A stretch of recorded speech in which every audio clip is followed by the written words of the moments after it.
আসসালামু আলাইকুম। বেসিক্যালি আমি শেয়ার করতেছি আমাদের ওয়াইজেনের জন্য ফেজ অ্যাপার্ট টেকনোলজি থেকে একটা সিআরএম সফটওয়্যার যেটা অ্যাজ পার দেয়ার ক্লায়েন্ট ডিমান্ড আমরা এই সিআরএম সফটওয়্যারটা ডেভেলপমেন্ট করেছি।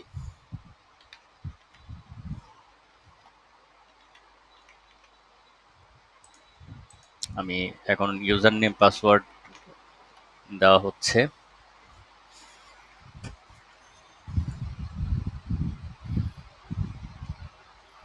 এখানে সবচেয়ে বড় বিষয় হচ্ছে অল সাইট আমরা কভার করেছি। এটা basically CRM, accounting and inventory system. এটা লাস্ট 1 ইয়ার্স ধরে আমরা ডেভেলপমেন্ট করেছি। রিসেন্টলি আমরা হ্যান্ড ওভার করলাম।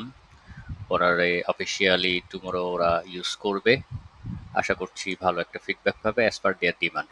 তো আমি এখানে বেসিক্যালি বেশ কিছু মডিউল দেখাই।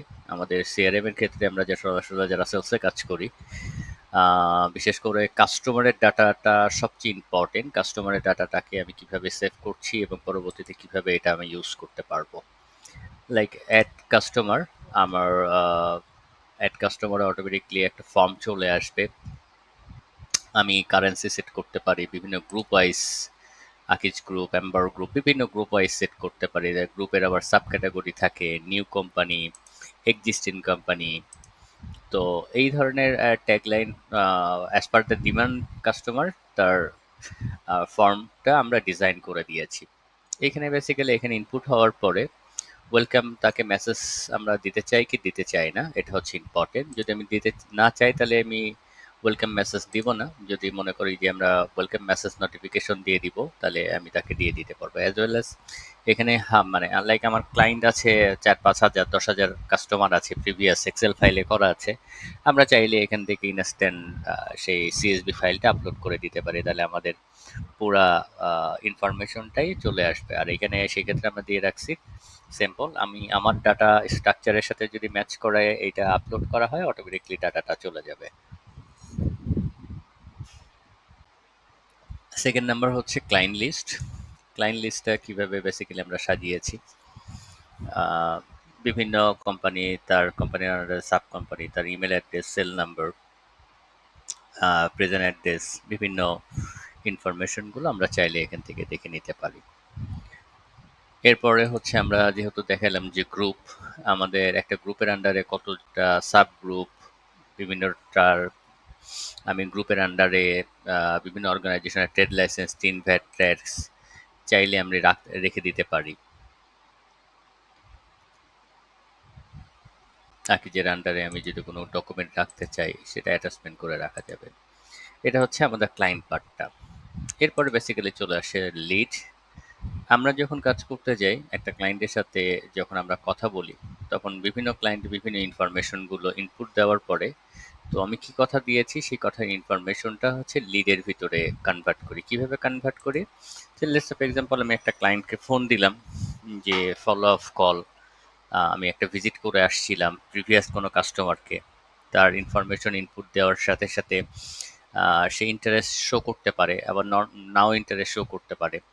এবং বিভিন্ন ক্ষেত্রে আমার বিভিন্ন সাইট থেকে, গুগল অ্যাডসেন্স থেকে শুরু করে বিভিন্ন সাইট থেকে আমাকে ক্লায়েন্ট ডিরেক্টলি ফোন দিতে পারে। তো এইখানে বেসিক্যালি হচ্ছে এক্সিস্টিং ক্লায়েন্টকে আমি ফলো আপ কল দিতে পারি। আবার আহ, আমরা ওয়ার্কিং কাস্টমার আমরা যেটা বলি, ফ্রম অনলাইন অর অফলাইন দুটো মডেলেই আসে আমাদের কাছে।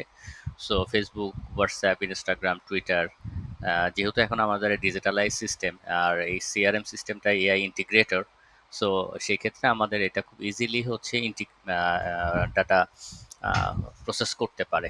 এখানে বেসিক্যালি লিড ইনফরমেশনগুলো কেউ কাস্টমার ফোন দিলে আমাদের, তো এই যে লিডগুলো, এই লিডগুলোর ডিটেলস কে কখন কোন সময় আমাদের লিডগুলো আসছে, প্রিভিয়াস যদি আমাদের বড় একটা ডাটা বেস থাকে কিংবা বিভিন্ন লিডের বিভিন্ন স্ট্যাটাস থাকে, তো আপনাদের বিভিন্ন অর্গানাইজেশনের যে ডাটা স্ট্যাটাসটা আছে সেটাও যদি আপনি এখানে চান ইনপুট করে রাখবেন, সেখানে আমরা এক্সপোর্ট, ইম্পোর্ট এবং অ্যাড লিড আমরা প্রসেসটা দিয়ে রাখছি। এরপরে বেসিক্যালি একটা কোয়ারি। তো আমরা লিডগুলো দেখা যাচ্ছে 5টা কোম্পানির কাছ থেকে আমরা যখন আহ, কাজ করছি, তো 5টা কোম্পানির ভিতরে একটা কোম্পানি আমাকে হঠাৎ করে বলল যে আহ, আপনি আমাকে এই ইনফরমেশনটা ইয়ে দিয়ে দেন, প্রপোজাল কিংবা এনিথিং, লাইক আমার এই ইনফরমেশনটা দরকার। সেটা বসিয়ার লাগতে পারে, প্রপোজাল লাগতে পারে। তো দ্যাটস মিন কাস্টমারের কোয়ারিতে আসলো। তো কাস্টমারের কোয়ারিতে এটা আমরা যেভাবে অ্যাড অ্যাড কোয়ারি দেওয়ার সাথে সাথে আপনি দেখতে পারবেন ইনস্ট্যান্ট চলে আসলো কোন কোম্পানি থেকে কোয়ারি আসছে। আমার যদি প্রিভিয়াস কোনো ডাটা এক্সিস্টে না, পিচ, ট্যাম, ইনভয়, কোয়ালিটি অ্যাসুরেন্স বিভিন্ন কোম্পানির কাছ থেকে আসতে পারে। আর আমার কোন ডেটে আসছে, কি নোট আসছে, ইম্পোর্ট কোয়ারি সিএসবি আকারে আমি দিতে পারি, পিডিএফ আকারে আমার ইনফরমেশন দিয়ে দিতে পারি, কোয়ারি দিয়ে দিতে পারি। মেল, দ্যাটসম্যান আমাকে যদি মেল দেয়, মেল অ্যাটাচমেন্ট দিয়ে দেয়, সেই অ্যাটাচমেন্টটা আমি দিয়ে রাখতে পারি। এরপরে বেসিক্যালি আমাদের এই কোয়ারির ভিতরে বিভিন্ন সময় বিভিন্ন যে কোয়ারিগুলো আছে সেটার লিস্ট, কোন ডেটে কোন কোয়ারি আসছে, কি কি বিষয় আছে, তারা ফলো আপ, দ্যাটস মিন বিভিন্ন ফলো আপের মাধ্যমে আমরা ইনফরমেশনগুলো আপডেট করে কোন ডেটে কোন ফলো আপটা হচ্ছে সেটা আমরা দেখতে পারবো। এরপরে বেসিক্যালি কোম্পানি সেট আপ, আমাদের যেহেতু নিজস্ব কোম্পানি আছে, বিভিন্ন কোম্পানি আছে, আমরা যদি চাই একটা সফটওয়্যারের মানে একটা সফটওয়্যার বিভিন্ন মাল্টি কোম্পানির জন্য ইউজ করতে চাই, তো সেই ক্ষেত্রে আমরা এই কোম্পানি সেট আপ করে দিতে পারি। তার এগেনস্টে ইউজার, অ্যাডমিন, বিভিন্ন রোল ওয়াইজ সেকশন করে দিতে পারি। লাইক অ্যাকাউন্টসের পার্ট দিয়ে দিতে পারি, এইচআর পেরোলের পার্টটা দিয়ে দিচ্ছি, ইনভেন্টরি পার্টটা দিয়ে দিতে, এবং সেলস কোটেশন আমরা যেটা সিআরএম এর কথা বলছি সেটা দিয়ে দিতে পারি। এরপরের ফাংশনটা বেসিক্যালি সেলস। সেলসে আমরা কি করছি, যখন কোয়ারি আসছে, ভদ্রলোক আমাকে একটা কোটেশন পাঠিয়েছি, ক্লায়েন্ট এক্স ওয়াই জেড, সেই ক্লায়েন্ট আমাকে বললো যে ঠিক আছে, এটা আমি আপনাকে ওয়ার্ক অর্ডার দিতে চাই কিংবা কনফার্মেশন দিতে, ক্যাশ অন ডেলিভারি, তখন আমি বেসিক্যালি একটা ইনভয়েস তৈরি করি। তো প্রিভিয়াসলি আমার সেম ক্যাটাগরি যদি ইনভয়েস থাকে, আমি সেটাও ড্রপ ড্রপ ডাউন করে নিতে পারি। আবার যদি নতুন করে ইনভয়েস তৈরি করতে চাই, নিউ ইনভয়েস, কোন ক্লায়েন্ট আমি তার ইনফরমেশন দিলাম, কোন ডেটের ডিউ, কতদিন ডিউতে আসবে, না আমার ক্যাশ অন ডেলিভারি হবে, এগুলো details, due on receive, like BD দিতে হবে না আমার ইয়েতে হবে, ট্যাক্স হবে কি হবে না, আহ, আমি অ্যাড কাস্টমারের ইনফরমেশন যদি দিয়ে রাখি তাহলে আমার এখানে অটোমেটিকলি কাস্টমারের ইনফরমেশনটা চলে আসবে। আমি ইনভয়েস প্রিফিক্স, ইনভয়েস নাম্বার, আমি অ্যাড প্রোডাক্ট, নতুন কোনো প্রোডাক্ট আমার নাই, আমি এই প্রোডাক্টটা অ্যাড করতে চাচ্ছি এক্স ওয়াই জেড, যে কোনো প্রোডাক্ট আমি এখানে যখন সিলেকশন করলাম, সেই আইটেম নেম, আইটেম কোয়ান্টিটি, তার প্রাইস কত আছে, আমি ভেরিয়েশন যে আমার স্পেশাল প্রাইস প্রয়োজন হচ্ছে, আমি ডিসকাউন্ট দিতে পারি, এই স্পেক্টের বা প্রোডাক্টের আমার স্পেসিফিকেশন সেটাও আমি দিয়ে দিতে পারি। সেম। এরপরে বেসিক্যালি আসে হচ্ছে রিকারিং ইনভয়েস। আমার যে ইনভয়েসগুলো কমপ্লিট করা আছে, সেই ইনভয়েসগুলো আমি এখানে রিকারিং করতে পারি। নিউ রিকারিং কোটেশন আমি তৈরি করতে পারি আমার সেলসের ভিতরে। বিভিন্ন ধরনের কোটেশন আসবে। আমার একজন কোয়ারি চাইলো কোটেশন থেকে আমার বেসিক্যালি ইনভয়েস, মানে কোটেশন ফাইনালাইজেশন ওয়ার্ক অর্ডার আসলে ইনভয়েস জেনারেট হয়। তো এখানে বিভিন্ন পেমেন্ট মুড থাকে, চালান, চালান ক্যাটাগরি, আমি কত ধরনের চালান আমার কাছে আছে, ক্লায়েন্ট টু ক্লায়েন্ট চালানের, গভর্নমেন্ট, প্রাইভেট, বিভিন্ন অর্গানাইজেশন বিভিন্ন ক্যাটাগরির হচ্ছে আহ, ইয়ে দেয়, সেটার ইনফরমেশন আমাদের এখানে পারফেক্টলি দেওয়া আছে। এরপরে বেসিক্যালি হচ্ছে অর্ডার। বিভিন্ন কোম্পানি আমাদেরকে অর্ডার প্লেসমেন্ট করে। আমার কি ধরনের প্রোডাক্ট অর্ডার করেছে, আমি কোন ক্লায়েন্টের জন্য অর্ডার প্লেসমেন্ট করছি, পেন্ডিং স্ট্যাটাস আর অ্যাক্টিভ স্ট্যাটাস দিয়ে কত টাকার ইয়ে আছে, online billing cycle, on time, monthly, quarterly যেটা আছে, সেন্ড মেসেজ, ইনভয়েস জেনারেটিং, সমস্ত কিছু আছে। আমি সেট করে দিচ্ছি লিস্ট অফ অল অর্ডার। আমার যত অর্ডার আছে, আমার এক্সিস্টিং পিও আছে, সেই অর্ডারের ইনফরমেশনগুলো ইনপুট প্লাস অর্ডারের স্ট্যাটাসটা আমি এখান থেকে আমাদের এখান থেকে ভিউ মডেলে দেখতে পারি, এবং এটা ম্যানেজমেন্ট থেকে আমরা চাইলে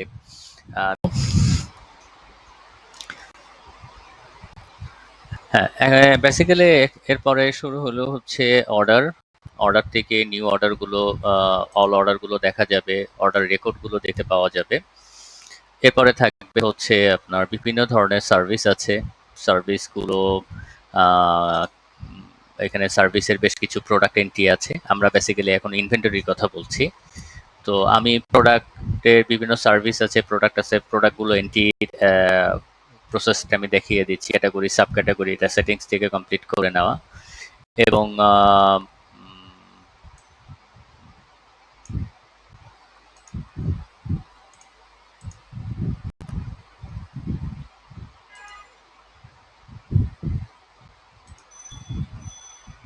হ্যাঁ, এখানে বেসিক্যালি হচ্ছে প্রোডাক্টের name, model, order code, unit, brand, sales price, প্রোডাক্টের image, technical specification, commercial terms condition, এইভাবে প্রোডাক্ট এন্ট্রি করে দেওয়া যাবে। এছাড়াও হচ্ছে প্রোডাক্ট, আমি কি কি প্রোডাক্ট আমার স্টকে আছে আমি চাইলে দেখতে পারবো। আমার কোনো প্রোডাক্ট যদি, সার্ভিস যদি আমার না থাকে, কোনো সার্ভিস যদি আমি অ্যাড করতে চাই, আমি ইনস্ট্যান্ট বিভিন্ন সার্ভিসগুলো, মানে প্রোডাক্ট যেভাবে অ্যাড করা যায়, সার্ভিসগুলো আমাদের সেম লাইক এইভাবে অ্যাড করা যায়। এরপরে হচ্ছে basically documentation. Documentation is exclusive একটা সার্ভিস আমাদের দেখে। অর্গানাইজেশনাল, বিভিন্ন অর্গানাইজেশন তাদের বিভিন্ন ডকুমেন্টেশন চাইলে তারা এখানে আর্কাইভ করে রাখতে পারে। তাদের ইম্পর্টেন্স, যে ডকুমেন্টগুলো পরবর্তীতে সিআরএম ইউজার এখান থেকে স্পেক্ট লাইক বিভিন্ন ধরনের বসিয়ার থাকে, স্পেসিফিকেশন থাকে, যেটা এখান থেকে ড্রপ ডাউন করে আমি কোটেশন তৈরি করতে পারি। ক্যালেন্ডার বেসিক্যালি সিআরএম এর জন্য ইউজ করা। আমি ডেট ওয়াইজ, আমি বিভিন্ন ইউজার আছে, কোন ডেটে আমি কোনটা, আমি আমার কোন ডেটে কোন শিডিউলটা আছে, আমি এখান থেকে আমি ম্যানেজ করতে পারি, এবং সফটওয়্যারে পপ অফ আমাদেরকে এখানে দেয়। এরপরে বেসিক্যালি আর একটা পার্ট দেখাতে পারি, ইউটিলিটিস। এখানে ইউটিলিটিস একটা পার্ট আছে।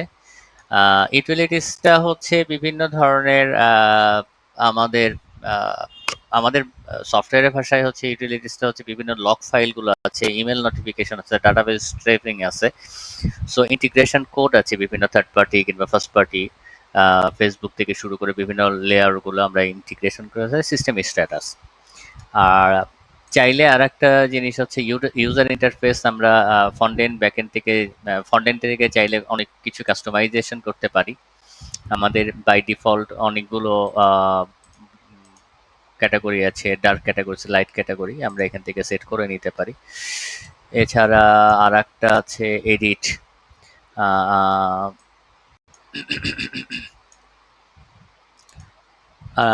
সেটিংস, সেটিংস থেকে বেসিক্যালি আমরা যেটা কাজ করেছি, general settings, staff, role, localization, currency, payment gateway, expenditure, all income, manage tag, কত ধরনের ট্যাগ লাইন আছে, পেমেন্ট মেথড, সেলস এটিএ, sales VAT, email sales, email template settings, আমি একটা ক্লায়েন্টকে যে মেলটা পাঠাবো সেটা, অটোমেশন সেটিংস, আমরা যেটা বললাম এআই। তো this are the all the feature of this solution. আমি আশা করব আপনাদের এই ধরনের সফটওয়্যার যদি আপনাদের অর্গানাইজেশনে প্রয়োজন হয়, সেটা আপনি আমাদের কাছ থেকে নিতে পারবেন। ফাইনালি হচ্ছে আমার অ্যাকাউন্টস, যেটা পার্টটা আমাদের ইনভেন্টরির সাথে ইন্টিগ্রেশন, আমরা অ্যাকাউন্টিং একটা পার্ট রেখেছি, যেখানে হচ্ছে daily deposit, daily expenditure, transfer, balance sheet, এটা ম্যানেজ করা যায়, as well as new accounts, বিভিন্ন অ্যাকাউন্টসগুলো সেট করা। আমি জাস্ট ছোট্ট একটা জিনিস দেখাচ্ছি, অ্যাকাউন্ট ডিপোজিট। ইউসি আজকে সারাদিনে আমার কোন অ্যাকাউন্টসে কত টাকা ডিপোজিট হয়েছে, ডান সাইডে আমার আছে রিসেন্টলি ডিপোজিট, কোন অ্যাকাউন্টে আমার ডিপোজিট কোথা থেকে আসছে, আসছে ডিপোজিট, এবং হচ্ছে এক্সপেন্স মানে খরচ। আমি যদি খরচের খাতে দিলে আমার এখান থেকে বের হয়ে যাচ্ছে বিভিন্ন ধরনের, আমি কোন খাত থেকে খরচ করতেছি, কোন ক্যাটাগরি থেকে খরচ করতেছি, সেটা, এবং ওই অ্যাটাচমেন্ট সহ আমরা। লাস্ট ওয়ান হচ্ছে ব্যালেন্স শিট। ইউসি আমার ব্যাংকে কত টাকা ছিল, এখন বর্তমানে ব্যালেন্স কত টাকা আছে, এটা হচ্ছে আমাদের ফাইনাল স্টেটমেন্ট। ধন্যবাদ আপনাদের সময় দিয়ে সফটওয়্যারটা দেখার জন্য। আশা করি ভালো থাকবেন সবাই। ফেজোপার টেকনোলজি থেকে সবাইকে শুভেচ্ছা রইল। এই ধরনের integrated AI base CRM software আপনাদের অর্গানাইজেশনের যদি কখনো প্রয়োজন হয়, আমরা আশা করব আপনারা আমাদের সাথে যোগাযোগ করবেন।